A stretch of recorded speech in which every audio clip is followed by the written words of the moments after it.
Hello everyone and welcome to Flickering Myth. My name is EJ Marino and today we're going to be diving into my very complicated feelings of the new film Nomadland.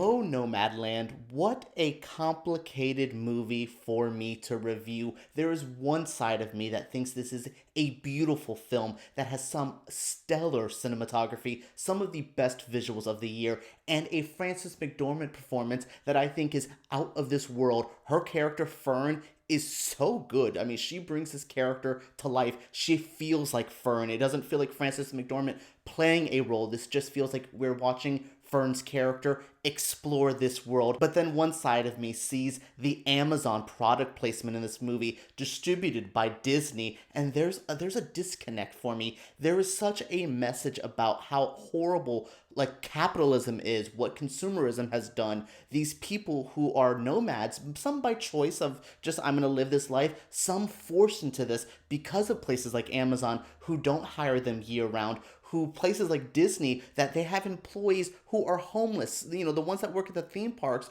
are homeless some of the times. This feels so hard for me. I want to like this movie. I want to respect this movie. But I saw them, have scenes where they're like, wow, Amazon pays us so well. There's this scene where we first go to the warehouse where Fern's character's working, and it's like shot like magically. It's like, look how wonderful this is. Look at the warehouse. Look at this establishing shot. Don't you like it here? It's a good place to work. It's so weird. This movie that is so against, like, I almost said capitalism, like against, yeah, capitalism in so many ways. It just feels like it feels hollow. I hear what they're trying to say, and then they're doing things in this film that don't really kind of mix well with me. This also does feel like rich people exploring the sad, downtrodden lives of so many people, and they're like, Frances McDormand and the director Chloe Zhao definitely were just like, and we're going to just go across the country and live in our van and shoot this movie, and then they're gonna go after this movie back to their really nice houses, and one of them's gonna go direct a Marvel movie. So yeah, I feel this movie has the message was lost in translation for me. I respect what they're trying to do, but I can't say that I love this movie. Besides the complicated feelings like the Amazon and Disney stuff, and I know that sounds so weird to complain about, but I really wanted to get into the message and the vibe of this movie, and it just kept me from really investing, but what also like kept me from really falling in love with it. It's a pretty slow film. I like a slow burn movie. I can wait until the last 10 minutes and it gives me an explosive finale, but this movie is not explosive. It's very calm and meditative, which is going to work for some people. It's a very nice, easy movie to watch at times, but it does get a little bit boring. I don't ever really get to know Frances McDormand's character, Fern.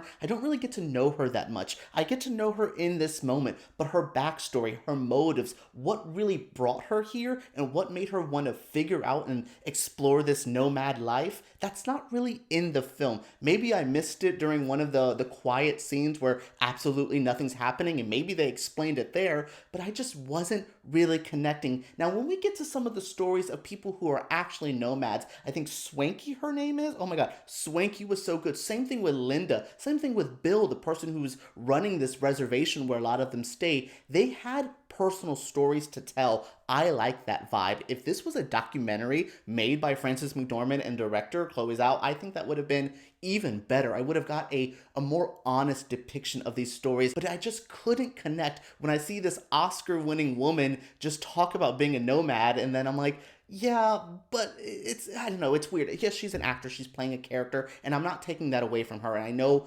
I'm not expecting them to hire actual nomads to play the lead, but you hired enough of them to play the extras. You couldn't really do it. I don't know. There's just something that I wasn't connecting with this film. I wanted to. I think it's just too slow, too kind of, I don't want to say boring because that's an insult, but it is a little lackluster at times. There's, again, amazing acting performances, amazing cinematography, but not enough for me to fall in love with. Our character Fern loses everything after the recession. She doesn't think she has the money saved up through insurance and healthcare and social security to really make her way. So she decides to embark on a journey through the American West, live the nomad life. She falls in love, she falls for other nomads as well. She's like, oh, I like this community. They kind of live on this little reservation where you park your vans and you just kind of hang out there. You live in the community. I like seeing the community actually work. If we would have spent a little bit more time there, seeing her kind of invest more with these characters, seeing her build her like van up. Honestly, if it was just a movie about Frances McDormand and her van, I would have been into that. But you try to do the meditative stuff with her new kind of love interest. You see her family life and they're always all concerned for her. There's just a lot of those moments that kind of took me out of the main focus of the story. And I don't know, the Frances McDormand character Fern has she has some heart, and like there's pain to her and I feel her, but it isn't translating through the screen fully. I don't understand everything. They don't, and sometimes they tell you to tell you to show, don't tell, but like they didn't show or tell me anything. They just presented this like melancholy story here and they're like, there you go. And I'm like, okay, I see Fern's nomad life, but what got her to this point? What is she going to do next? The ending is very ambiguous as well. There's this movie, maybe it's just not for me. I see critics going head over heels for this. This is one of the front runners at the Academy Awards. I can see it because privileged white people love to feel bad for people. And this is a movie this is definitely like a white guilt kind of movie, but not for white people. This is like a rich guilt movie. Like, look how sad poor people are. Look what we did to the recession while we're watching this on our big screen TVs, eating a bunch of food, probably all from Amazon as well. Yeah, see the disconnect I'm feeling here? There's just something about this movie that I'm not in love with, and that's going to be my kind of controversial take of the year. I don't like Nomadland, where everyone else does.